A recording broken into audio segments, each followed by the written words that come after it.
সম্মানিত বন্ধুগণ, আপনাদের সকলের প্রতি শান্তি, সালামুন আলাইকুম। শুরু করছি ঈশার কোরআন পাঠ। যদিও একটু দেরি হয়ে গেছে, আমি বাসায়ও আসছি দেরি করে, তো এইমাত্র খুব তাড়াহুড়া করে আসছি, যার জন্য একটু দেরি হয়ে গেল, দুঃখিত। তা না হলে আরও একটু 5-7 মিনিট আগে শুরু করতাম। তো যাক, সকল প্রশংসা জগৎসমূহের প্রতিপালক আল্লাহর জন্য, সকল পবিত্রতা জগৎসমূহের প্রতিপালক আল্লাহর জন্য। ইলহামদাতা আল্লাহ, আপনি পবিত্র। আমার রব, আমি আপনার আশ্রয় প্রার্থনা করি শয়তানের প্ররোচনা হইতে। আমার রব, আমি আরো আশ্রয় প্রার্থনা করি আমার নিকারুহাদের উপস্থিতি হইতে। দয়াময় পরম দয়ালু আল্লাহর নামে আরম্ভ করিতেছি। 75 নম্বর সূরা কিয়ামার প্রথম আয়াত থেকে পাঠ শুরু। সূরা কিয়ামা, আয়াত প্রথম। বিসমিল্লাহির রহমানির রহিম। লা উকসিমু বিয়াউমিল কিয়ামা ওয়া লা উকসিমু বিন নাফসিল লাওয়ামা আয়াহসাবুল ইনসানু আন নাজমা'a 'ইযামা বালা কাদিরিনা আলা আন নুসাউইয়া বানানা বাল ইউরিদুল ইনসানু লিয়াফজুরা আমামা ইয়াসআলু আইয়ানা ইয়াউমুল কিয়ামা ফাইযা বারিকাল বাসারু। দয়াময় পরম দয়ালু আল্লাহর নামে আমি শপথ করিতেছি কিয়ামত দিবসের। আল্লাহ বলছেন যে শপথ কিয়ামত দিবসের, ইয়াউমিল কিয়ামা, কিয়ামতের শপথ। ওয়ালা উকসিমু বিন নাফসিল লাওয়ামা,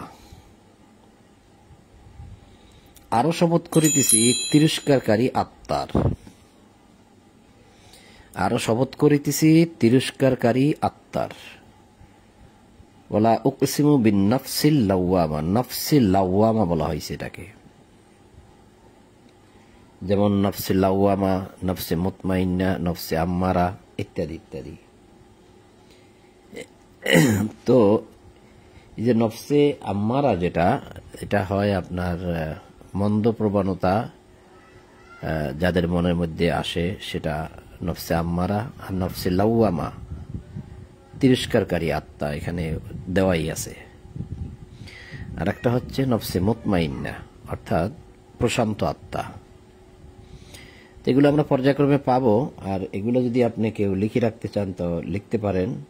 সূরা ইউসুফের 53 নম্বর আয়াতে কিন্তু আপনি নফসে আম্মারা পাবেন,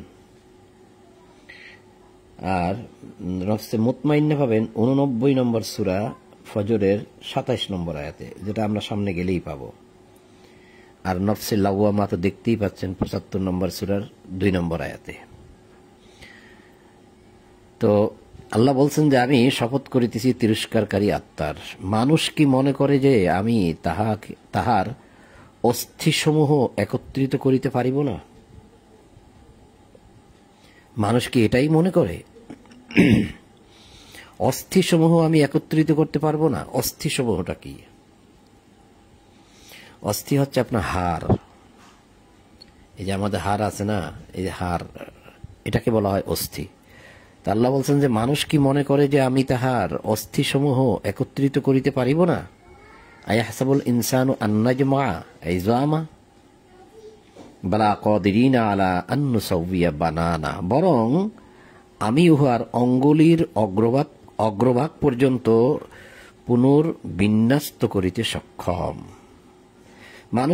মানুষ কি মনে করে যে তার হাড় গোড় আমি একত্রিত করতে পারবো না? যে মাটির সাথে মাংস পচে যাবে, মরার পরে হাড়গুলা মাটিতে খেয়ে ফেলবে, একসময় হাড়ও থাকবে না। এই হাড়গুলাকে আমি ওই অবস্থায় কি আমি উঠাইতে পারবো না তোমাকে? বস্তুত আমি উহার অঙ্গুলির অগ্রভাগ পর্যন্ত পুনর্বিন্যস্ত করিতে সক্ষম। হাড় তো দূরের কথা। এর দ্বারা কি বুঝলাম আমরা? যে হাড় তৈরি করা, এই যে আসমান জমিন সৃষ্টি করেছে, এগুলো তো আমার জন্য সহজ। কাজেই তোমাকে তৈরি করাও আমার জন্য সহজ। তোমার হাড় তৈরি করা আমার জন্য কঠিন না, ওটাও আমি তৈরি করতে পারবো। বস্তুত তোমার অঙ্গুলির অগ্রভাগ, এই অঙ্গুলির অগ্রভাগ হচ্ছে আপনার হাতের আঙ্গুলের মাথা। এই যে আমার আঙ্গুল আছে না, এই যে আঙ্গুল, এই আঙ্গুলের অগ্রভাগ হচ্ছে এইটা, এই মাথা। এই যে বুড়ো আঙ্গুল যেটাকে আমরা বলি, এই বুড়ো আঙ্গুলের এই মাথা, এটা হচ্ছে অঙ্গুলির অগ্রভাগ। আল্লাহ বলছে এই হাতের অগ্রভাগ, অঙ্গুলের মাথাটা পর্যন্ত আমি তৈরি করতে সক্ষম। এখন যে এটা নিয়ে চিন্তা ভাবনা করবে না, সে বলবে যে এটা তো কেমন কথা, যে মানুষ যে মূর্তি বানায় তারাও তো কি সুন্দর সুন্দর আঙ্গুল তৈরি করে, এরকম আঙ্গুল তৈরি করে, তাতে মানুষও পারে। আল্লাহ এটার সাথে এটা কি তুলনা করলো যে তিনি আঙ্গুলের মাথাটাও তৈরি করতে পারবে? এটা তো সহজ কাজ, তাহলে কেন বলল? অর্থাৎ এই যে অঙ্গুলির অগ্রভাগ অর্থাৎ আঙ্গুলের মাথা, এখানে যে রেখাগুলা আছে, এই রেখাগুলা আপনার এই রেখা, হাতের রেখার সাথে পৃথিবীর কোনো মানুষের রেখা মিলবে না। এখান থেকে ধরে এই যে মাথা, এই মাথায় যে রেখাগুলা আছে, এই রেখা আপনারটা যেমন আর পৃথিবীর কারোর সাথে মিলবে না। আপনি একা, অনলি ফর ওয়ান। আল্লাহ সেটাই বুঝাইতে চাচ্ছে যে দেখো, যে তোমার রেখার সাথে যেমন কোনো রেখা মিলে না, আঙ্গুলের মাথায় যে আমি রেখা তৈরি করে দিয়েছি, ঠিক তোমাকে আমি বিচার দিবসে ওই অবস্থায়, ওই রেখা অবস্থায় আমি তোমাকে উঠাইতে সক্ষম হব। তখনও তোমার রেখার সাথে আর কারো রেখা মিলবে না। তা তুমি মনে করতেছো যে তোমার অস্থিসমূহ, হাড় গোড় আমি একত্রিত করতে পারবো না, তৈরি করতে পারবো না। এটা তো সহজ কাজ। এর চেয়েও কঠিন কাজ হচ্ছে আঙ্গুলের রেখা তৈরি করা, যে রেখার সাথে পৃথিবীর কারো রেখার মেলে না। এটা একটা বড় কঠিন কাজ, কিন্তু এইটাই আমি তোমাকে করে দেখাবো। এটা আল্লাহ বুঝাইতে চাচ্ছেন যে বস্তুত আমি উহার অঙ্গুলির অগ্রভাগ পর্যন্ত পুনর্বিন্যস্ত করিতে সক্ষম। বালা কদিরিনা আলা আন্নুসাউইয়া বানানা। বানানা মানে আমরা বানাইতে সক্ষম। এখানে বলছে পুনর্বিন্যস্ত করিতে সক্ষম মানে আমি বানাইতে পারবো। এটা একটা আরবি শব্দ যেটা আমরা বাংলা ব্যবহার করি, যে আমরা বানাই, আমি এটা বানাবো, বানানা। তবু মানুষ তাহার ভবিষ্যতেও পাপাচার করিতে চায়। মানুষ যদি এটা চিন্তা করতে পারে যে এমন একটা সৃষ্টি, যে সৃষ্টিতে তিনি আমাকে আবার নতুন করে সৃষ্টি করবেন, এমনই একটা সৃষ্টি যাতে কোনো সন্দেহ নাই, তাহলে তো আমি ধরা পড়ে যাব, তাহলে তো আমাকে ভালো কাজ করতে হয়। কিন্তু মানুষ সেটা চিন্তা না করে আরো কিভাবে ভবিষ্যতে পাপ কাজ করবে, হ্যাঁ, ফুজুর অপরাধ করবে, সেগুলো চিন্তা করে মানুষ। আগামীকাল কিভাবে ঠকানো যায় মানুষকে, অমুক জায়গায় যাব, মিথ্যা সাক্ষীগুলো তৈরি করলাম, তারপরে আগামীকাল রাত্রে যাব, ওখানে গিয়ে চুরি করব। এখন চিন্তা ভাবনা করতেছে কাকে কালকে মারবো, কাকে খুন করব। হ্যাঁ, একটা সিনেমা হল তৈরি করি যাতে করে মানুষ আনন্দ পেতে পারে। সবাই এটা ভিডিও, ওই যে নাটক, সিনেমা তৈরি করি যাতে করে মানুষ আনন্দ পেতে পারে। ভবিষ্যতে অনেক পাপ কাজ করার জন্য মানুষ প্রস্তুত। বাল ইউরিদুল ইনসানু লিয়াফজুরা আমামা। এই যে লিয়াফজুরা, ফুজুর অপরাধ, পাপ কাজ, এগুলো করার জন্য মানুষ সচেষ্ট এবং চেষ্টা চালিয়ে যায়। অথচ মানুষ চিন্তা করে না যে তার আঙ্গুলের রেখাটা পর্যন্ত আমি তৈরি করে দেখাবো সেদিন, তাহলে তার আমল নামায় কি আছে না আছে সব সে পাবে। সে প্রশ্ন করে কখন কিয়ামত দিবস আসিবে। ইয়াসআলু আইয়ানা ইয়াউমুল কিয়ামা ফাইদা বারিকাল বাসর। যখন চক্ষু স্থির হইয়া যাইবে তখন কিয়ামত আসিবে। বলবেন চক্ষু স্থির হয়ে যাওয়াটা কিরকম? চক্ষু স্থির হয়ে যাওয়াটা কিরকম? যেমন ধরেন আপনি একটা জায়গায় দাঁড়িয়ে আছেন, আপনি যদি দেখতে পান যে 20 তলার সমপরিমাণ উঁচু পানি অনর্গল আপনার দিকে ধাবিত হচ্ছে, যা বড় বড় বিল্ডিং, গাড়ি ঘোড়া যা আছে সবগুলো ধেয়ে ভাসিয়ে নিয়ে যাচ্ছে, আপনার দিকে আসতেছে, তখন আপনার চক্ষু কি স্থির হয়ে যাবে না? আপনি হতভম্ব হয়ে কি সেদিকে তাকাবেন না এবং দৌড়াদৌড়ি করবেন না, ছোটাছুটি করবেন না? অর্থাৎ আশ্চর্য ধরনের কোনো কিছু মানুষ যদি দেখে এবং যেটা মানুষ ভাবতেও পারে না, তখন মানুষের চক্ষু স্থির হয়। তাহলে তারা প্রশ্ন করে যে কিয়ামত কখন হবে? বলো যেদিন চক্ষু স্থির হয়ে যাবে। অর্থাৎ চোখের পলক ফেলার সময় আপনি পাবেন না। এই চক্ষুর পলক যদি আপনি ফেলতে না পারেন তাহলেই কেবল চক্ষু স্থির।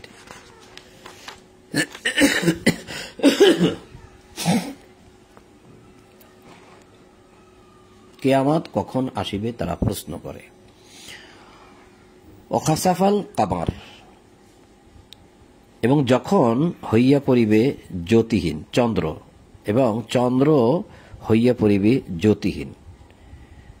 কারণ সূর্যই থাকবে না, আকাশ থাকবে না, পৃথিবী থাকবে না, তো চন্দ্র আর আলো পাবে কোথায়? কারণ চাঁদের তো নিজের কোনো আলো নাই, ধার করা আলো সূর্যের উপর, সূর্যের আলো তার উপরে পড়ে, সে সেটাই মানুষের নিকট বিতরণ করে। তো যেদিন চন্দ্র আপনার চাঁদ আলোহীন হয়ে পড়বে, জ্যোতিহীন হয়ে পড়বে, সেদিন কিয়ামত হবে। যখন সূর্য চন্দ্রকে একত্র করা হবে, চন্দ্র সূর্য একত্রিত করা কখন হবে? কিয়ামত সময়। তারা জিজ্ঞাসা করে যে কিয়ামত কখন হবে? বলো যেদিন চক্ষু স্থির হবে, চাঁদ আলোহীন হয়ে যাবে, চাঁদ সূর্যকে একত্র করা হবে, সেই দিনই তো কিয়ামতের দিন। সেদিন মানুষ বলিবে আজ পালাইবার স্থান কোথায়? কোথাও কোনো স্থান পাওয়া যাবে না, না কোনো আশ্রয়স্থল নাই। কাল্লা ওয়াজার, না কোনো আশ্রয়স্থল নাই। সেদিন ঠাঁই হইবে তোমার প্রতিপালকের নিকট। আর কত স্থান নাই। সেদিন ঠাঁই হবে তোমার প্রতিপালকের নিকট। অর্থাৎ যখন আমরা কবর থেকে উঠব, উঠে আমরা শুধু রাস্তা দেখব একটাই, আর কোনো রাস্তা নাই যাওয়ার। সেই রাস্তাটা কোন দিক গেছে? ওই রাস্তাটাই গেছে রবের নিকট, আর কোনো ওয়ে নাই। একটুখানি দেখিয়ে দিই সূরা ইয়াসিন আয়াত 51-52।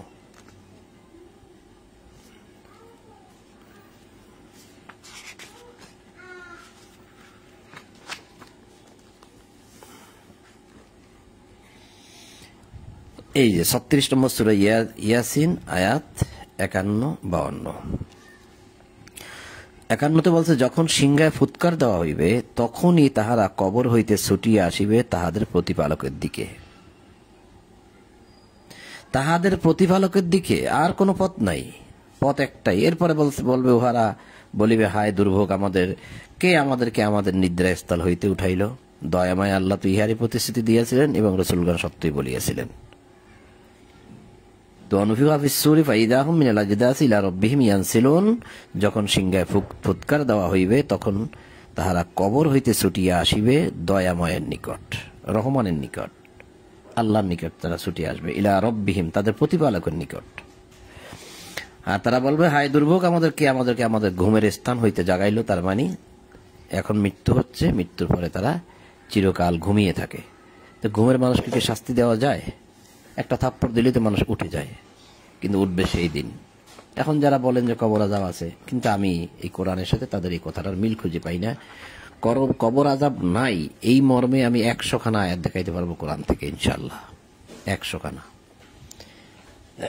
তারপরেও মানুষ বলে বেড়ায়, মানুষ বিশ্বাসও করে, কি আর করা।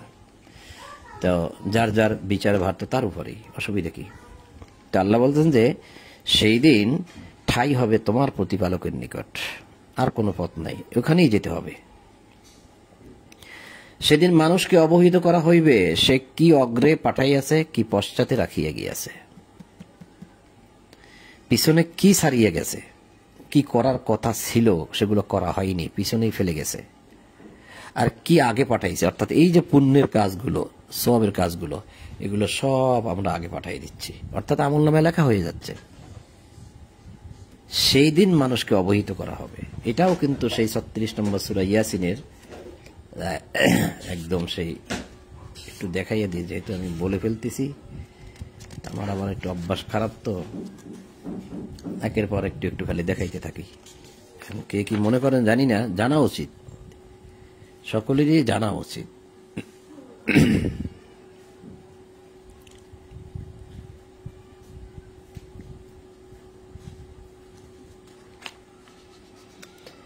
সূরা ইয়াসিন আয়াত 12, 36 নম্বর সূরা ইয়াসিন আয়াত 12। ইন্না নাহনু নুহয়িল মাউতা ওয়া নাকতুবু মা কদ্দামু আসারহুম ওয়া কুল্লু শাইইন আহসাইনাহু ফি ইমামিন মুবিন।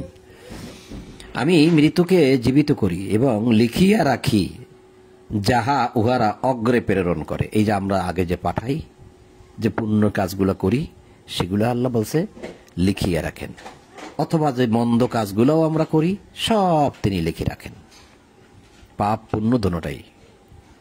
এর ফলটা কিন্তু আমরা সেই সময় পাব। ও যাহা উহারা পশ্চাতে রাখিয়া যায়, সব লিখে রাখে। আমি তো প্রত্যেক জিনিস স্পষ্ট কিতাবে সংরক্ষিত রাখিয়াছি। তাহলে এই যে এখানে বলা হয়েছে যে ওয়ানাকতুবু মা কদ্দামু ওয়া আসারহুম, আমরা এখানে যেটা পড়ছিলাম, এখানে যেটা পড়ছিলাম এই যে কদ্দামা, এখানেও কিন্তু সে কদ্দামা শব্দটা আছে, যে মানুষ যেদিন মানুষকে অবহিত করা সেদিন মানুষকে অবহিত করা হইবে সে কি অগ্রে পাঠাইয়াছে ও কি পশ্চাতে রাখিয়া গিয়াছে। একটু ওয়েট, জাস্ট মিনিট।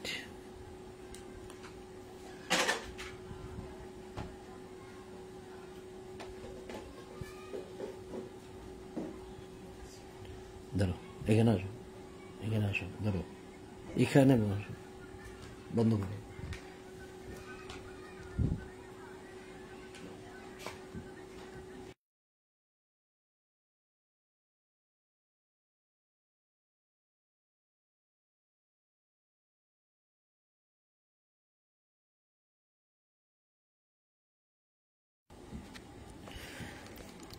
আচ্ছা, তারপরে বস্তুত মানুষ নিজের সম্বন্ধে সম্যক অবগত, যদিও সে নানা অজুহাতের অবতারণা করে। নিজের সম্বন্ধে মানুষ ভালোই জানে। তাড়াতাড়ি ওহি আয়ত্ত করিবার জন্য তুমি তোমার জিহ্বা উহার সঙ্গে সঞ্চালন করিও না। তাড়াতাড়ি ওহি আয়ত্ত করিবার জন্য এখানে বলা হয়েছে লা তুহাররিক বিহি লিসানাকা লিতাআজালা বিহি। তো এই যে তাড়াতাড়ি, এই যে ও যখন ওহি হচ্ছে, আচ্ছা তারপরে ইন্না আলাইনা জামাহু ওয়া কুরআনা, ইহা সংরক্ষণ ও পাঠ করাইবার দায়িত্ব আমারই। ফাইদা কারানাহু ফাত্তাবিউ কুরআনা, সুতরাং যখন আমি উহা পাঠ করি তুমি সেই পাঠের অনুসরণ করো। অতঃপর ইহার বিশদ ব্যাখ্যার দায়িত্ব আমারই। সুম্মা ইন্না আলাইনা বায়ানা, বায়ান করা। এখানে কিছু বহু বচন শব্দ আছে, যদিও এখানে সবই আমার, আমার, আমি, আমি দেওয়া আছে। লা তুহাররিক বিহি লিসানাকা লিতাআজালা বিহি, তাড়াতাড়ি ওহি আয়ত্ত করার জন্য তুমি তোমার জিহ্বা, লিসান ভাষা, মুখ, জবান, উহার সঙ্গে সঞ্চালন করিও না। অর্থাৎ যখন ওহি হচ্ছে, কিতাব যখন কলবের মধ্যে ধারণ করা হচ্ছে, দিয়ে দেওয়া হচ্ছে, সেই সময় তুমি হয়তো ভুলে যাবে, সেই জন্য তুমি তাড়াতাড়ি ওগুলো পড়তে চাচ্ছ। জিবরিল যখন তোমাকে দিচ্ছে কিতাব, তখন তুমি সেগুলো কি করতে চাচ্ছ? পড়তে চাচ্ছ না, তোমার পড়ার দরকার নেই। তোমার জিহ্বা উহার সঙ্গে সঞ্চালন করিও না, লিসান। এই যে বললাম আমি যে এই কথাটাও বা কোথায় আছে, আমরা কি পড়ে আসছি কিনা সেটা একটু দেখিয়ে দিই। সেটা হচ্ছে একদম গোড়ায়, গোড়ায় বলতে সূরা বাকারা পড়ে আসছি আমরা, ৯৭ নম্বর আয়াত। এই যে সূরা বাকারা ৯৭। বলো, যে কেহ জিবরিলের শত্রু এই জন্য যে সে আল্লাহর নির্দেশে, কে? জিবরিল, আল্লাহর নির্দেশে তোমার হৃদয়ে, তোমার হৃদয়ে মানে তোমার কলবে, আলা কলবিকা, তোমার কলবে, তোমার হৃদয়ে কোরআন পৌঁছাইয়া দিয়েছে। জিবরিল কি করেছে? তোমার হৃদয়ে কোরআন পৌঁছাইয়া দিয়েছে। হৃদয় মানে কলব, আলা কলবিকা, তোমার হৃদয়ের উপরে। তো এই জন্যই তারা জিবরিলের শত্রু, যে যদি জিবরিলকে পাইতাম, কেন এসে সে তোমার হৃদয়ে কোরআন পৌঁছাই দিয়ে যাচ্ছে। তাহলে এখানে প্রমাণটা হচ্ছে যে কলবের মধ্যে বা হৃদয়ের মধ্যে কোরআন দিয়ে দেওয়া হচ্ছে, বা দিয়ে দিয়েছেন রাসূলুল্লাহকে আল্লাহ। এটি হচ্ছে প্রমাণ। তাহলে এবার আসি, কি ছিল সেটা? যে তাড়াতাড়ি ওহি আয়ত্ত করিবার জন্য তুমি তোমার জিহ্বা উহার সঙ্গে সঞ্চালন করিও না। তোমার মুখস্থ করতে হবে না, পড়তে হবে না। ইহার সংরক্ষণ ও পাঠ করাইবার দায়িত্ব আমাদেরই। এখানে লাগছে আমার, অর্থাৎ আমাদেরই। কারণ ইন্না আলাইনা, এই যে আলাইনা বহু বচন, হ্যাঁ, এটা আলাইনা জামআহু, এটা জমা করার দায়িত্ব আমাদের। অকুরআনা, ইহার পাঠ করাইবার দায়িত্ব আমাদের। ও সংরক্ষণ মানে জমা করা। ইন্না আলাইনা জামআহু, তোমার হৃদয়ে এটা জমা করার দায়িত্ব আমাদের। আমাদের বলতে আল্লাহ, ফেরেশতা, জিবরিল। কারণ এই জিবরিল যখন আসে সে কিন্তু একা আসে না, সে কিন্তু কখনোই একা আসে না, কখনো আসে না, সরি সেটা ভুল হবে বলতে। কিন্তু কোরআন নিয়ে যখন সে আসে সে কিন্তু একা আসেনি। এই দেখেন, আমি দেখাই দিচ্ছি। এই আয়াতগুলো আপনারা পড়ে গেছেন, অসংখ্যবার পড়েছেন, তারপরে হয়তো কারো স্মরণে আছে কি নাই, সেজন্য আমি আরেকটু দেখাই। যে আমি বলেই ফেলছি যখন, যে সে একা আসে না। এই যে ইন্না, এটা ৯৭ নম্বর সূরা কদর, সূরা কদর। ইন্না আনজালনাহু ফি লাইলাতুল কদর ওয়া মা আদরাকা মা লাইলাতুল কদর, মানে শব্দটা হচ্ছে কদরি, কদরি। এরপরে বলা হয়েছে লাইলাতুল কদরি খায়রুম মিন আলফি শাহর তানাজ্জালুল মালাইকাতু ওয়ার রূহ। এই দেখেন, তানাজ্জালুল, নাজিল হয়, মালাইকাতু, ফেরেশতাগণ, অর রূহ, এবং রূহ, এই রূহ হচ্ছে জিবরিল। তাহলে সেই রাত্রিতে ফেরেশতাগণ ও রূহ অবতীর্ণ হয় প্রত্যেক কাজে তাহাদের প্রতিপালকের অনুমতি ক্রমে। সেই রাতে তানাজ্জালুন, যে রাতে কোরআন নাজিল করা হয়েছে সেই রাত।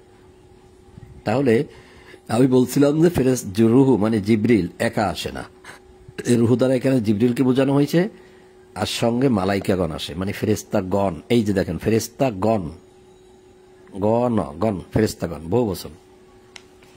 তো এই জন্যই বলছি আমি যে এই যে ফেরেশতাগণ, তারপরে রূহ এবং আল্লাহ, এই সম্মিলিত ভাবে সকলেই মানে একই সাথে আছে বলতে আল্লাহ তাদেরকে যা বলেন তাই করে। আল্লাহ কোনো কিছু করতে হয় না, করার দরকার নাই। আল্লাহ বলছে দিয়ে আসো, দিয়ে আসছে।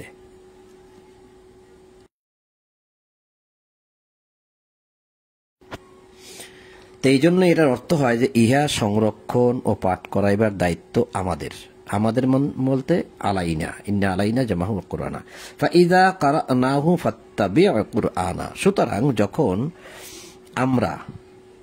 আমরা উহা পাঠ করি, অর্থাৎ এই জিবরিল এবং এই যে ফেরেশতা সহ যারা আসছে আর কি, তারা যখন পাঠ করে সেই পাঠের অনুসরণ করো। অর্থাৎ কি বলা হচ্ছে, তোমার হৃদয়ের মধ্যে কি জমা করা হচ্ছে, তুমি সেটা শুধু অনুসরণ করো, খেয়াল করো, আর এটাকে পরবর্তীতে কাজে লাগাবে, মানে সেভাবে চলতে হবে। অতঃপর ইহার বিশদ ব্যাখ্যার দায়িত্ব আমাদেরই। এখানে লেখা আছে আমার, কারণ এখানেও বলা হয়েছে আলাইনা, সুম্মাইন্না আলাইনা বায়ানা। এটা বয়ান করার তোমার জবান থেকে, তোমার কলবের মধ্যে তো কোরআন দিয়ে দেওয়া হলো, জমা করেও দিলাম, এখন তোমার কলব থেকে বের করে মুখ থেকে প্রকাশ করার, বয়ান করার দায়িত্ব আমাদের। বুঝে আসলো কিনা ভাবতে পারেন, আর যদি না বুঝে আসে তাহলে কমেন্ট করেন, হয়তো আমি আপনার সাথে এ বিষয় নিয়ে কথা বলবো। তো যাই হোক, আল্লাহ বলছেন যে সুম্মাইন্না আলাইনা বায়ানা, অতঃপর ইহার বিশদ ব্যাখ্যার দায়িত্ব আমাদেরই। তা ব্যাখ্যার দায়িত্ব যদি আল্লাহর হয়, তাহলে এটা মানুষ কিভাবে নিতে পারে না। যাক, এখান থেকে 2-3টা আয়াত আমি একটু ভেঙে মানে কয়েকবার বিরতি নিছি, বোঝা যায়নি, তাই একটু সামান্য করে এখান থেকে একটু শর্ট করে পড়ে যাই। বস্তুত মানুষ নিজের সম্বন্ধে সম্যক অবগত, যদিও সে নানা অজুহাতে অবতারণা করে। তাড়াতাড়ি ওহী আয়ত্ত করিবার জন্য তুমি তোমার জিহ্বা উহার সঙ্গে সঞ্চালন করিও না। ইহার সংরক্ষণ ও পাঠ করাইবার দায়িত্ব আমাদেরই। সুতরাং যখন আমরা উহা পাঠ করি, তুমি সেই পাঠের অনুসরণ করো, অতঃপর ইহার বিশদ ব্যাখ্যার দায়িত্ব আমাদের।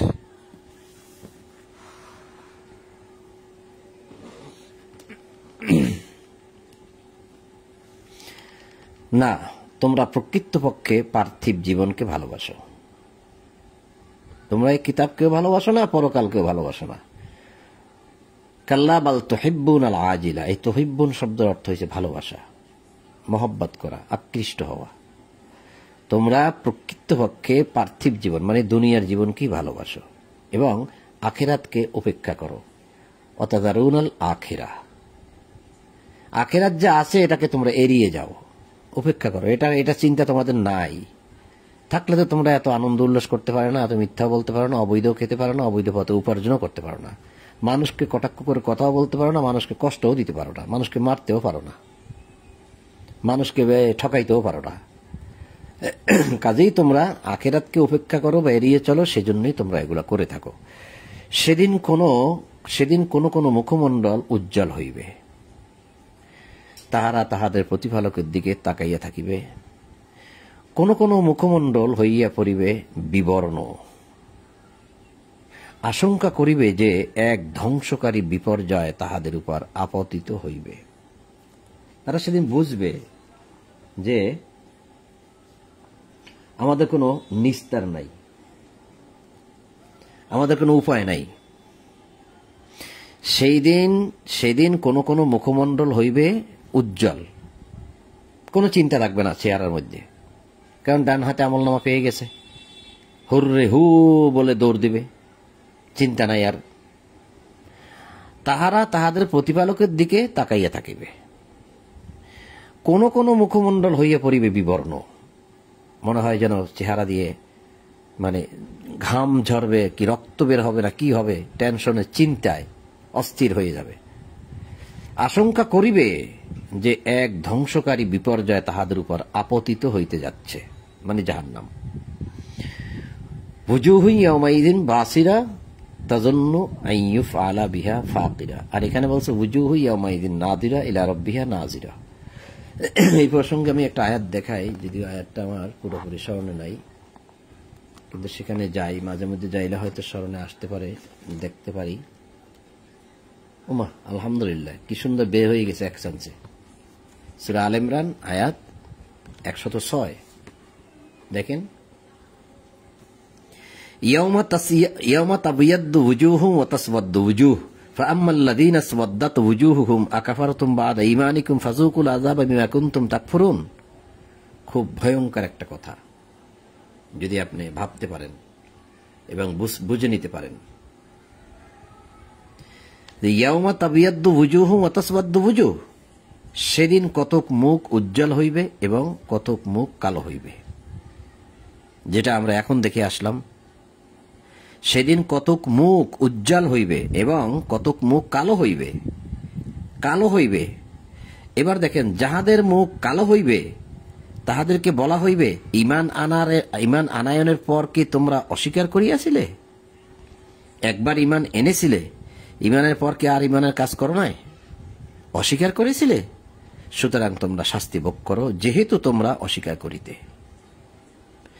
ইয়াওমা তাবিয়াদ্দু ওয়ুজুহুম ওয়া তাসওয়াদ্দু ওয়ুজুহ ফাআম্মাল্লাযীনা আসওয়াদ্দাত ওয়ুজুহুহুম, যাদের মুখ কালো হইবে তাদেরকে জিজ্ঞাসা করবে, আকাফারতুম বা'দা ঈমানিকুম, বা'দা ঈমানিকুম, ঈমানের পরে, ঈমান আনার পর আকাফারতা, তোমরা কি অস্বীকার করেছিলে? আকাফারতুম, তোমরা কি অস্বীকার করেছিলে?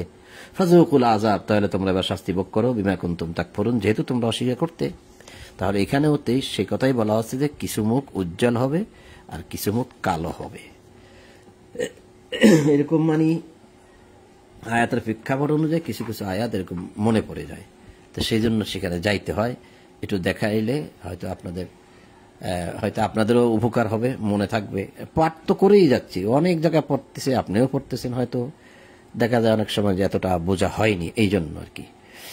আল্লাহ বলছেন যে সেদিন কোন কোন মুখমণ্ডল উজ্জ্বল হইবে, তাহারা তাহাদের প্রতিপালকের দিকে তাকাইয়া থাকিবে, কোন কোন মুখমণ্ডল হইয়া পড়িবে বিবর্ণ, আশঙ্কা করিবে যে এক ধ্বংসকারী বিপর্যয় তাহাদের উপর আপতিত হইবে।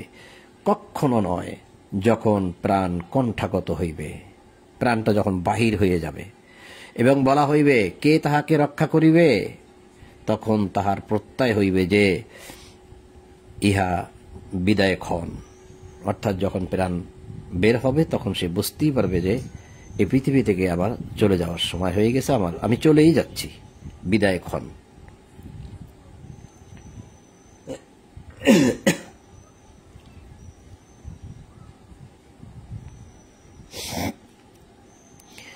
এবং পায়ের সঙ্গে পা জড়াইয়া যাইবে, সেই দিন তোমার প্রভুর নিকট সমস্ত কিছু উত্থানিত হইবে। অলতাফাতি সাক ও বিসাক, এই সাক শব্দটা কিন্তু আপনার পিণ্ডুলি, পিণ্ডুলির সাথে পিণ্ডুলি জড়িয়ে যাবে, কিন্তু পা লেখছে, সরাসরি পা না এটা, অর্থাৎ পায়ের উপরে যে দুইটা গিট আছে, এই গিট থেকে হাঁটু পর্যন্ত যে জায়গাটা, এই জায়গাটার নাম হয়েছে পিণ্ডুলি। তো জড়াবে কেমনে? কেন জড়াবে? জড়াবে কারণ তার পায়ে থাকবে ডান্ডা বেরি, শিকল, হাঁটতে পারবে না, জড়াইয়া যাবে। এখন শিকল থাকবে, ডান্ডা বেরি থাকবে, সেগুলো দেখাইতে হলে আবার অনেকগুলো আয়াতে যেতে হবে। আমরা গত 2 সপ্তাহ আগে মনে হয় শুক্রবার দিন জুম মিটিং এ, যেটা আমরা 11টা থেকে সকাল 11টা থেকে যেটা 1টা পর্যন্ত চালিয়ে যাই প্রতি শুক্রবার, ওইখানে কিন্তু সে শিকলের আয়াতগুলো আমি আপনাদেরকে পড়ে পড়ে দেখাইছি, অনেকগুলো শিকলের আয়াত কোরআন থেকে। এবং ঋণ মানে এই যে বেরিও থাকবে। তো এগুলা নিয়ে যখন যাবে তখন তো তার পায়ের সঙ্গে পা জড়াইয়ে যাবে, পিণ্ডুলির সাথে পিণ্ডুলি জড়িয়ে যাবে, কিন্তু একসময় কিন্তু সেই পিণ্ডুলিগুলো উন্মুক্ত করে দেওয়া হবে। সেটাও কিন্তু কোরআন বলছে যে এখন মানো, দুনিয়ায় যখন ছিলে তোমরা একদম খোলা মনে ছিলে, তোমাদের পায়ে ডান্ডা বেরিয়ে ছিল না, পিণ্ডুলি খোলা ছিল, তখন তো তোমরা আমাকে মানো নাই, অর্থাৎ সিজদা করো নাই, মানে তোমরা আমার আদেশ মেনে চলো নাই। তো এখন সব খুলে দিলাম, এখন মানো তো দেখি। তখন পারবে না, কারণ জানে যে মেনে লাভ নাই, এবং তারা অপমানে তাদের মাথা নিচু হয়ে থাকবে। তো এটা নিয়েও অনেকেই তো আমাদের মধ্যে আছি, আমরা যারা এটা নিয়ে অনেক সময় কথা বলি এবং খুব প্রশ্ন করে থাকি এই বিষয়টা নিয়ে, যে এটা কি, এটা নিয়ে অনেক অনেক একবার দুইবার না, বিভিন্ন গ্রুপে হয়। এই যে 68 নম্বর সূরা কালামের 42 নম্বর আয়াত, স্মরণ করো সেই দিনের কথা যেদিন পায়ের গোছা উন্মোচিত করা হইবে। এখানে অনুবাদ দিছে পায়ের গোছা, আর এখানে কি দিছে? পায়ের সঙ্গে পা জড়াইয়া যাইবে। এখানে কিন্তু সাক, এই যে সাক, এই যে সাক, আলতাফাতি সাকু বিসাক। তাহলে এখানে কি আছে? এখানেও আছে সাক, ইয়াউমা ইউকশাফু আন সাক। তো এখানে দিছে পায়ের সাথে পা জড়াইয়া যাবে, আর এখানে দিছে স্মরণ করো সেই দিনের কথা যেদিন পায়ের গোছা উন্মোচিত করা হবে। একটু অনুবাদটা ঘুরাইছে আর কি। এখন পায়ের গোছা, এখন এটাকে কেন্দ্র করে আপনি বিশাল বিশাল ব্যাখ্যা বিশ্লেষণ তৈরি হয়েছে পৃথিবীতে। বলা হচ্ছে কিয়ামতের দিন, বিচারের দিন, পা থেকে মাথা পর্যন্ত পিছনে একটা তক্তা বেঁধে দেওয়া হবে, কোমরের সাথে, মাথার সাথে, হাতের সাথে, সব জায়গায় বেঁধে দেওয়া হবে। বলা হবে এখন আমাকে সিজদা করো। তখন পারবে না, কারণ ওই যে পিছনে একটা তক্তা বেঁধে দেওয়া হয়েছে, সব জায়গা বেঁধে দেওয়া হয়েছে, ওইটা কারণে আর নিচে হইতে পারবে না। এইরকম ভাবে অনেক ব্যাখ্যা বিশ্লেষণ বের হয়েছে। তো স্মরণ করো সেই দিনের কথা যেদিন পায়ের গোছা উন্মোচিত করা হবে, অর্থাৎ যেদিন তোমাদের পিণ্ডলি খুলে দেওয়া হবে, উন্মোচিত করে দেওয়া হবে। সেই দিন উহাদেরকে আহ্বান করা হবে, বলা হবে, ডাকা হবে যে আজকে আমাকে মানো, আজকে আমাকে মানো। এখানে সিজদা শব্দ আছে, ইলা সুজুদি, আনুগত্যের দিকে তাদেরকে ডাকা হবে যে আজকে তোমরা আমার আনুগত্য করো। কিন্তু ওরা পারবে না। কেন পারবে না? অপমানে। এই যে নিচেই প্রমাণ যে উহাদের দৃষ্টি অবনত, হীনতা উহাদেরকে আচ্ছন্ন করিবে। অথচ যখন উহারা নিরাপদ ছিল তখন তো উহাদেরকে আহ্বান করা হয়েছিল আনুগত্যের দিকে, অনুসরণের দিকে, মানার দিকে। অনেকবার বলা হয়েছিল, কিন্তু তারা মানে নাই। তারা জানে যে আজকে মেনেও আর লাভ নাই, অবধারিত 100% নিশ্চিত যে জাহান্নামে যেতেই হবে, আর কি মানবে, কি বলবে। তো এই যে সাক শব্দটা, এবং এই যে এখানে পায়ের গোছা লেখছে, আর ওখানে লেখছে যে পায়ের গোছা উন্মোচিত, আর ওখানে লেখছে যে পায়ের সাথে পা জড়িয়ে যাবে। তো বিষয়গুলো নিয়ে যেহেতু ভাবি, ডিকশনারি ঘাটি, তাই মাঝে মধ্যে এরকম ডিস্টেন্স গুলো কিছু কিছু বুঝি আর কি। তা আল্লাহ বলছেন যে সেদিন তখন তাহার প্রত্যয় হইবে যে উহা বিদায়ক্ষণ এবং পায়ের সঙ্গে পা জড়াইয়া যাবে। মানে যদি আপনাকে ফাঁসির কাস্টে নিয়ে যাওয়া হয়, যে আপনাকে এখন মেরে ফেলা হবে, তখন তো আপনি একদম বল ছাড়া হয়ে যাবেন। মানে আপনার শরীরে কোনো বলই থাকবে না, আরো থাকবে ডান্ডা বেরি। সেই দিন তাহার প্রভুর নিকট সমস্ত কিছু প্রত্যানিত হইবে। সে বিশ্বাস করে নাই এবং সালাত আদায় করে নাই। এই যে আরবিটা ফালা সদ্দাকা ওয়ালা সাল্লাহ, এটা কি আসলে আদায়? সাল্লাহ, এই সাল্লাহ শব্দ তো কোরআনে অসংখ্য জায়গায় আছে। ফালা সদ্দাকা ওয়ালা সাল্লাহ, সে বিশ্বাস করে নাই, সালাত আদায় করে নাই। আসলে কি আদায়? ফালা অতঃপর না, সদ্দাকা অর্থাৎ অতঃপর সে ছিল না বিশ্বাসী, ওলা সাল্লাহ এবং সে ছিল না সালাতি, অর্থাৎ সে সালাতেও ছিল না, বিশ্বাসীও ছিল না। তো সালাতে আমরা আছি, এই যে বাকি কবুল করার মালিক আল্লাহ। ওলা সদ্দাকা ওলা সাল্লাহ, কিন্তু এখানে অনুবাদ দেওয়া হয়েছে সালাত আদায় করেনি, যেটা আসলে গ্রহণযোগ্য নয়।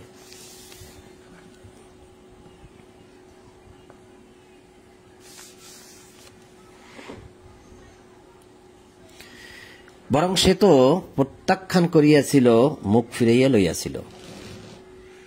বরং সে তো সত্য প্রত্যাখ্যান করিয়াছিল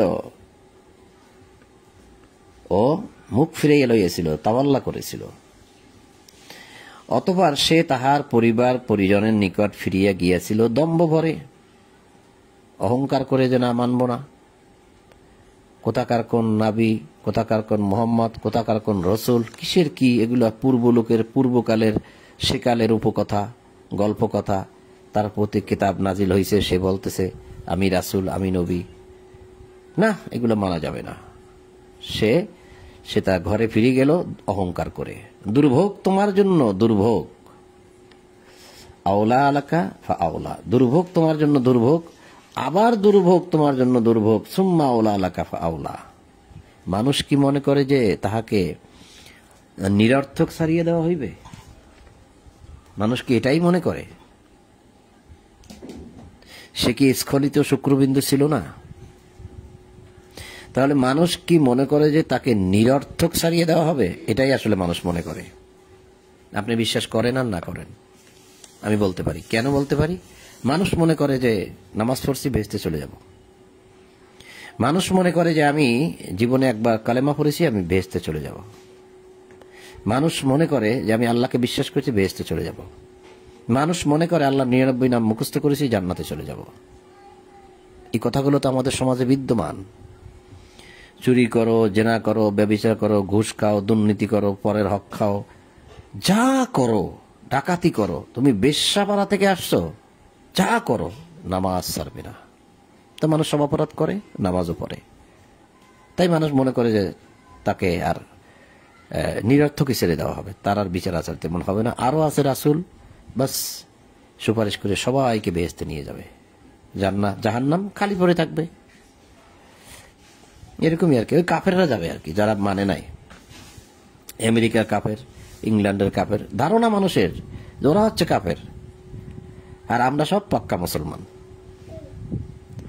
এই প্রসঙ্গে 23 নম্বর সূরার 115 নম্বর আয়াতটা একটু দেখি। সেখানেও কিন্তু ঠিক এইরকমই বলছে কথাটা, হয়তো একটু সামান্য বেশ কম।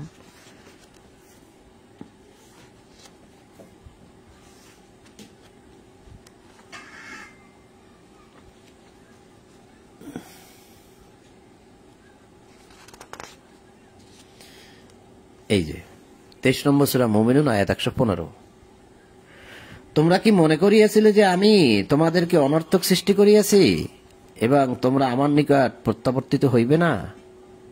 এটাই তো তোমরা মনে করেছিলে দুনিয়ায়, যে তোমরা মনে করিয়াছিলে যে আমি তোমাদেরকে অনর্থক সৃষ্টি করিয়াছি কোনো কারণ ছাড়া। আর তাই তোমরা যেরকম ইচ্ছা সেরকম চলছো, যেরকম ইচ্ছা সেরকম করছো, যেরকম ইচ্ছা সেরকম খাইছো, যেরকম ইচ্ছা সেরকম বলছো, তাই তো।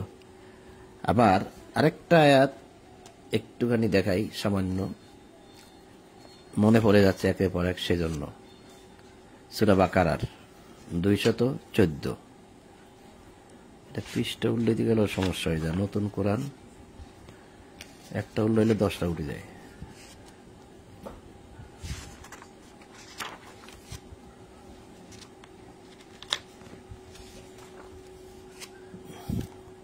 এতক্ষণ যদি লাগে পৃষ্ঠে উল্লেতে। এই যে দেখেন সূরা বাকারা, এই যে 2 নম্বর সূরা বাকারার আয়াত 224, আম হাসিবতুম আন তাদখুলুল জান্নাহ, তোমরা কি মনে করো যে তোমরা জান্নাতে প্রবেশ করিবে? তা আমরা তো ধরেই নিয়েছি জান্নাতে যাব। যত অপরাধ করি না কেন, যত খুন খারাপি করি না কেন, যত জেনা ব্যভিচার করি না কেন, জান্নাতে চলে যাব, কারণ নামাজ পড়তেছি তো। আল্লাহ কি বললেন? যে আম হাসিবতুম আন তাদখুলুল জান্নাহ, তোমরা দাখিল হবে জান্নাতে, তাই তোমরা ভেবে নিচ্ছ, মনে করতেছো যে তোমরা কি মনে করো যে তোমরা জান্নাতে প্রবেশ করবে, যদিও এখনো তোমাদের নিকট তোমাদের পূর্ববর্তীদের অনুরূপ অবস্থা আসে নাই। আরাম আয়েশে দিন কাটাচ্ছ, 10 তলা বিল্ডিং এ বসবাস করতেছো, এসি রুমে, আর তোমরা ধারণা করতেছো তোমরা জান্নাতে যাবে। পূর্ববর্তীদের অবস্থা এখনো আসে নাই, সেরকম অবস্থা আসতে হবে তো, তারপর একটা আশা করা যায় যে মনে হয় কিছু একটা করতে পেরেছি, হয়তো জান্নাতে যেতে পারি। তা তাদের পূর্ববর্তীদের অবস্থা কি ছিল? অর্থ সংকট, মানে টাকা পয়সার কষ্ট, ধন সম্পদের কষ্ট, দুঃখ কষ্ট তাহাদেরকে স্পর্শ করিয়াছিল। এতটাই স্পর্শ করিয়াছিল যে তাহারা ভীত ও রীতিমতো কম্পিত হয়েছিল, মানে অঝুল ঝিলু, তাদেরকে কাঁপিয়ে দেওয়া হয়েছিল, তাদের হৃদয় কেঁপে উঠছিল ক্ষুধার তাড়নায়, ভয়ে, ভীতি হয়ে, দুঃখ কষ্টে হৃদয় পর্যন্ত কেঁপে উঠেছে। মাসসাতহুমুল বাসাউ ওয়াদ-দাররাউ ওয়াজুলজিলু, তাদেরকে কাঁপিয়ে দেওয়া হয়েছে রীতিমতো। শেষ পর্যন্ত কি হলো? এমনকি রাসূল এবং তাহার সঙ্গে ঈমান আনায়ন কারিগণ বলিয়া উঠিয়াছিল। কি বলল? রাসূল সহ, রাসূল এবং যারা তার সাথে ঈমান আনছিল সকলে মিলে, একদম সকলের অবস্থাটা আল্লাহ এরকম করে দিছিলেন যে সকলে মিলে বলে উঠলো। কি বলে উঠলো? আল্লাহ সাহায্য কখন আসিবে, কখন আসবে? মাহু, এই যে হাত্তা ইয়াকুল রসুল আল্লাযিনা আমানু মাহু মাতা নাসরুল্লাহ, মাতা নাসরুল্লাহ, কখন আসবে আল্লাহ সাহায্য? জানিয়ে রাখো অবশ্যই আল্লাহর সাহায্য খুবই নিকটে। আলা ইন্না নাসরাল্লাহি করিব, করিব করাবা কুরবা কুরবানুন, নিকটে। এটাকে আমরা বানাইছি কোরবানি, আমরা কোরবানি বানাইছি। করাবা শব্দের অর্থ নিকটবর্তী, নিকটে। হাবলিল ওয়ারিদ সেখানেও আছে আকরাবু ইলাইহি মিন হাবলিল ওয়ারিদ। সময় আছে আর? তো মানুষ কি মনে করে যে তাহাকে নিরর্থক সারিয়ে দেওয়া হইবে? না, মোটেই না। সে কি স্খলিত শুক্রবিন্দু ছিল না? স্খলিত শুক্রবিন্দুর মধ্যে একটি কীট মাত্র, যা হাজার পাওয়ার আয়না দিয়েও দেখা যায় না। অথবা সে আলাকায় পরিণত হয়। একটি মাংস পিণ্ডে বা রক্ত জমাট বাঁধা রক্ত গর্ভথলির দেয়ালের মধ্যে গিয়ে ঝুলে থাকে। সে আলাকায়, এটা হচ্ছে আলাকায় সে পরিণত হয়। একটি রক্ত জমাট বাঁধা রক্ত, একটা টুকরা বা একটা ফোঁটার মতো। অতঃপর আল্লাহ তাহাকে আকৃতি দান করেন ও সুঠাম করেন। অতঃপর তা হইতে সৃষ্টি করেন যুগল, অর্থাৎ নরনারী। ওখান থেকে তবু কি সেই স্রষ্টা মৃতকে পুনর্জীবিত করিতে সক্ষম নয়? সূরা কিয়ামা শেষ হইল। আর এটা সূরা দাহর, ৭৬ নম্বর সূরা দাহর বলে, এবং বা ইনসান। এই সূরাটা দুইটা নাম। তো কয়েকটা আয়াত পড়ি, যদিও পুরোপুরি শেষ করতে পারবো না, অনেক টাইম হয়ে গেছে এমনিতেই। হ্যাঁ, না পড়বো? এই সূরাটাই ছোট। ও না, ছোট না, সরি, ছোট না। এখানে কিছু কথা আছে, ইম্পর্টেন্ট কথা আছে। এখন পড়ি, একটুখানি পড়ি। যাদের মনে করেন যে একটু সমস্যা, কাজকর্ম আছে, শুনছেন তো চলে যেতে পারেন ইনশাআল্লাহ। আর যাদের হাতে সময় আছে না বলে একটু শুনি, তাহলে একটু বসতে পারেন। ৭৬ নম্বর সূরা দাহর বা ইনসান। বিসমিল্লাহির রহমানির রহিম, দয়াময় পরম দয়ালু আল্লাহর নামে আরম্ভ করিতেছি। হাল আতা আলাল ইনসান হিনুম মিনাদ দাহরি লাম ইয়াকুন শাইআম মাযকুরা। কাল প্রবাহে মানুষের উপর তো এমন এক সময় আসিয়াছিল যখন সে উল্লেখযোগ্য কিছুই ছিল না।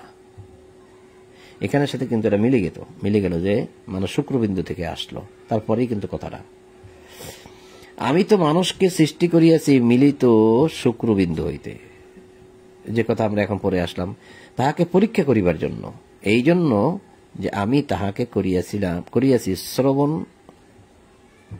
আমি করিয়াছি শ্রবণ ও দৃষ্টিশক্তি সম্পন্ন। তাহাকে আমি সৃষ্টি করিয়াছি শুক্রবিন্দু হইতে পরীক্ষা করিবার জন্য। আমাদেরকে পরীক্ষা করিবার জন্য সৃষ্টি করা হয়েছে। এটাও একটু দেখাই।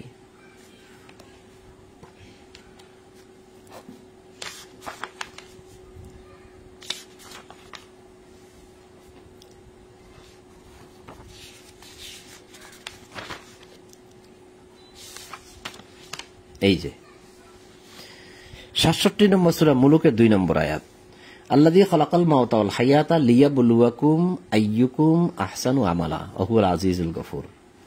যিনি সৃষ্টি করিয়াছেন মৃত্যু ও জীবন। আল্লাযী খালাকাল মাউত ওয়াল হায়াত, মউত আর হায়াত, মৃত্যু এবং জীবন সৃষ্টি করিয়াছেন কেন? লিয়াবলুয়াকুম, তোমাদেরকে পরীক্ষা করিবার জন্য। এই যে পরীক্ষা করিবার জন্য, এই হায়াত আর মউত কিসের জন্য? পরীক্ষার জন্য।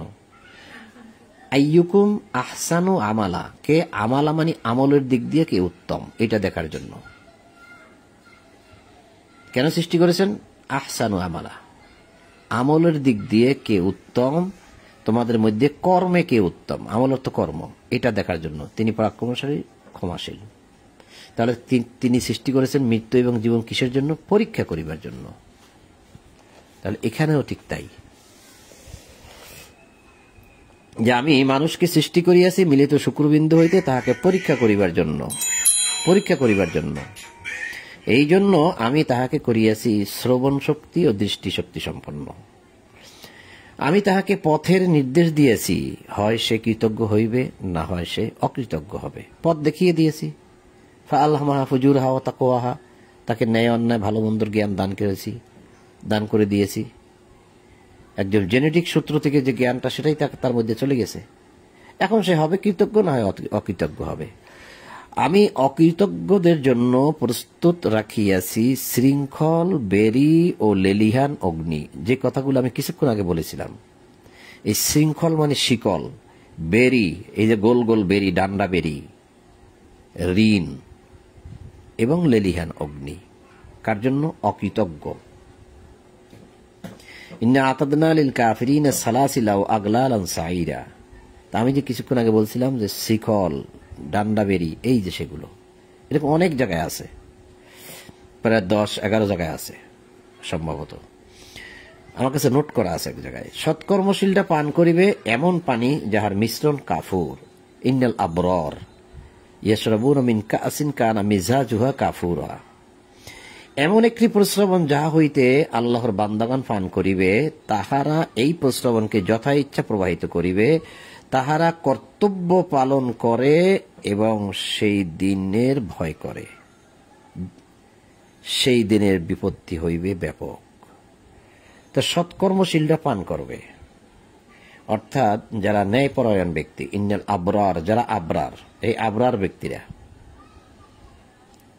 যারা সৎ ব্যক্তি, ন্যায়পরায়ণ মানুষ, তারা পান করবে, কারণ তারা কর্তব্য পালন করে। তা আপনি আমি যদি কর্তব্য পালন করি যা দিয়েছে আল্লাহ, এবং যদি সেই দিনকে ভয় করি, তাহলে আমরা এটা পাবো। এখন তাদের পরিচয় আল্লাহ আরো দিচ্ছে। এটা গেল 7 নম্বর আয়াত। 8 নম্বর,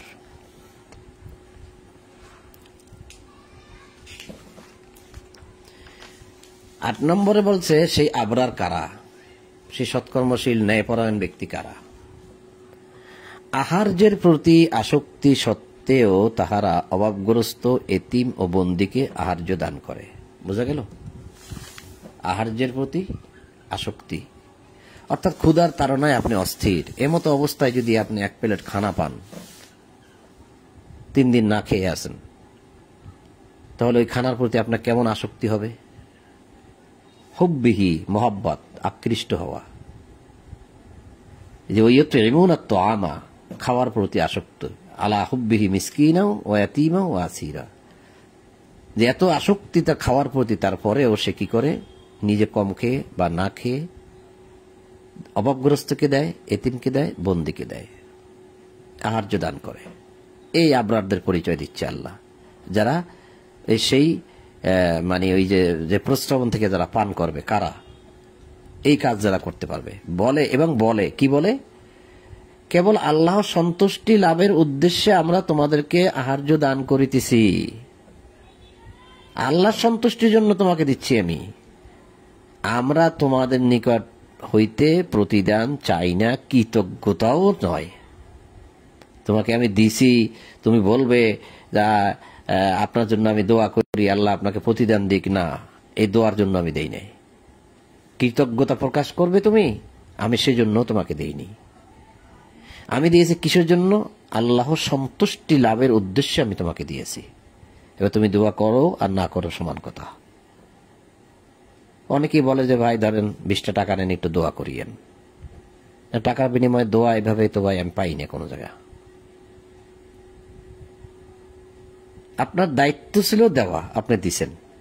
কিসের জন্য? আল্লাহ সন্তুষ্টি। আল্লাহ দিতে বলছে যে এই অ্যাকাউন্ট নম্বর দিয়ে দিলাম, এই যে একটা অভাবগ্রস্ত একটা অ্যাকাউন্ট নম্বর, ইয়াতিম একটা অ্যাকাউন্ট নম্বর, বন্দি একটা অ্যাকাউন্ট নম্বর। এই 3টা অ্যাকাউন্ট নম্বর তো এখানে আছে, আরো আছে অনেকগুলো। তুমি এই অ্যাকাউন্টে তুমি জমা করো, আমাকে যদি তুমি সন্তুষ্টি করতে চাও। এটা দিয়ে দিয়েছেন আপনার লাভের জন্য। আপনি এখন আপনি যদি বলেন আমার জন্য দোয়া করেন, বা সে তার কাছে কৃতজ্ঞতা আপনি চাচ্ছেন, বা সে আপনার জন্য একটু খুশি হোক, না, কোনোটাই করা যাবে না। আমরা তোমাদের নিকট হইতে প্রতিদানও চাই না, কৃতজ্ঞতাও চাই না। তো কথাগুলোকে আমি বানিয়ে বলছি, এখানেই তো আছে। আপনি দেখেন, আমরা আশঙ্কা করি আমাদের প্রতিপালকের নিকট হইতে এক ভীতিপ্রদ ভয়ঙ্কর দিনের। সেই দিনটাকে আমরা ভয় করি, সেজন্য দিয়ে যাচ্ছি।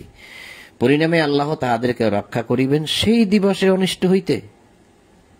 এই যারা কৃতজ্ঞতাও চায় না, প্রতিদানও চায় না, মানুষকে দিয়ে দেয়, আর তারা ভয় করে সেই দিনটাকে, আল্লাহ বলছে পরিণামে আল্লাহ তাদেরকে রক্ষা করিবেন সেই দিবসের অনিষ্ট হইতে, ক্ষতি হইতে, জাহান্নাম হইতে, এবং তাহাদেরকে দিবেন উৎফুল্লতা ও আনন্দ।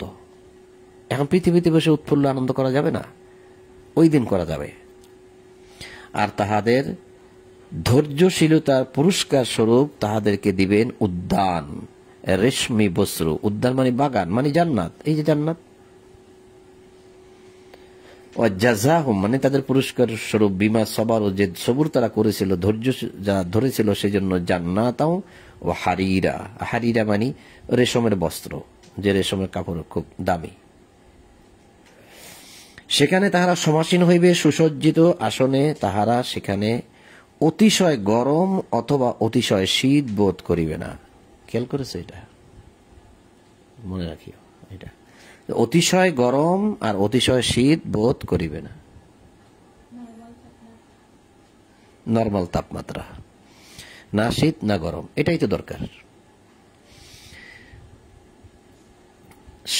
সন্নিহিত বৃক্ষ ছায়া তাহাদের উপর থাকিবে এবং উহার ফলমূল সম্পূর্ণরূপে তাহাদের আয়ত্তাধীন করা হইবে। তাহাদেরকে পরিবেশন করা হইবে রৌপ্য পাত্রে, রূপার পাত্রে এবং স্ফটিকের মতো স্বচ্ছ পান পাত্রে। স্ফটিকের মতো স্বচ্ছ পান পাত্র মানে কাচের গিলাসে। স্ফটিক মানে এটা একটা কাচের গিলাসকে বলা হয়, মানে স্বচ্ছ পান পাত্র হয়, কাচ নির্মিত যে পাত্র, তাতে করে তাদেরকে পান করানো হবে।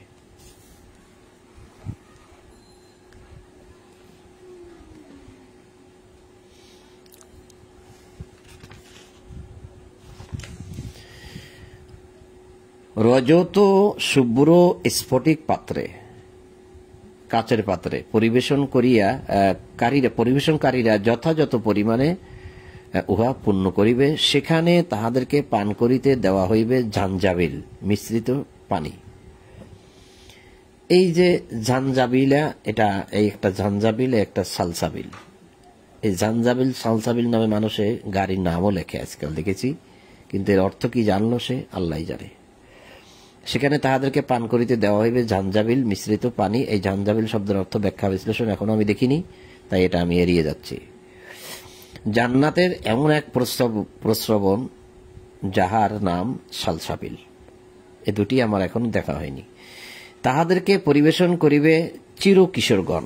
এই চিরু কিশোরগণকে অনেকে বলে যে নারীরা, যে পুরুষেরা হুর পাইলে নারীরা কি পাবে, তো বলে যে তারা বিলদান পাইবে, গেলমান পাইবে। হ্যাঁ, এই যে এখানে একটা বিলদান বলা হয়েছে, উইলদান, ইয়াতুফু আলাইহিম বিলদান মুখাল্লাদুন। তার মানে এই যে পান পাত্র নিয়ে পরিবেশন করবে, যেমন আপনি হোটেলে গেলেন, বয়রা আসে, অল্প বয়সী লোকেরা যারা হোটেলে চাকরি করে, বয়, তারা কিন্তু এসে স্যার কি খাবেন বলে, তারা কিন্তু কিশোর এরকম। তো সেখানে চিরু কিশোর বলা হয়েছে, অর্থাৎ তারা জীবনে কোনোদিন বয়স্ক হবে না, বয়স বাড়বে না। এইরকম কিছু কিশোরকে আল্লাহ সৃষ্টি করে রেখেছেন শুধুমাত্র পরিবেশন করার জন্য, কাউকে দেওয়ার জন্য নয়। যখন তুমি উহাদেরকে দেখিবে তখন মনে করিবে, রাসূলুল্লাহকে আল্লাহ বলছে, যখন তুমি তাদেরকে দেখবে তখন তুমি মনে করবে উহারা যেন বিক্ষিপ্ত মুক্তা, মানে একটু গোলাকৃতির সুন্দর দেখায়, মুক্তার কালারের মতো। তুমি যখন সেখানে দেখিতে পাইবে ভোগ বিলাসের উপকরণ এবং বিশাল রাজ্য। মুলকান কাবীরা, কাবীর কবির অর্থ বিশাল। তাহাদের আবরণ হইবে সূক্ষ্ম সবুজ রেশম ও স্থূল রেশম। তাহারা অলঙ্কৃত হইবে রৌপ্য নির্মিত কঙ্কনে, অর্থাৎ রূপার নির্মিত কঙ্কনে। আর তাহাদের প্রতিপালক তাহাদেরকে পান করাইবেন বিশুদ্ধ পানি, শারাবান তাহুরা। অবশ্য ইহাতে তোমাদের পুরস্কার এবং তোমাদের কর্মপ্রচেষ্টা স্বীকৃত। তো সম্মানিত বন্ধুগণ, ৭৬ নম্বর সূরা দাহরের ২২ নম্বর আয়াত পর্যন্ত পাঠ করলাম, আর ওদিকে তো আমরা কিয়ামত সূরা পড়েছি। তা আজকে এই পর্যন্তই থাক। তা আপনাদের সকলের প্রতি শান্তি এবং সকল প্রশংসা জগৎ সমূহের প্রতিপালক আল্লাহর জন্য, এই বলে আজ ইশার কোরআন পাঠ এখানেই সমাপ্ত করলাম। আলহামদুলিল্লাহি রাব্বিল আলামিন।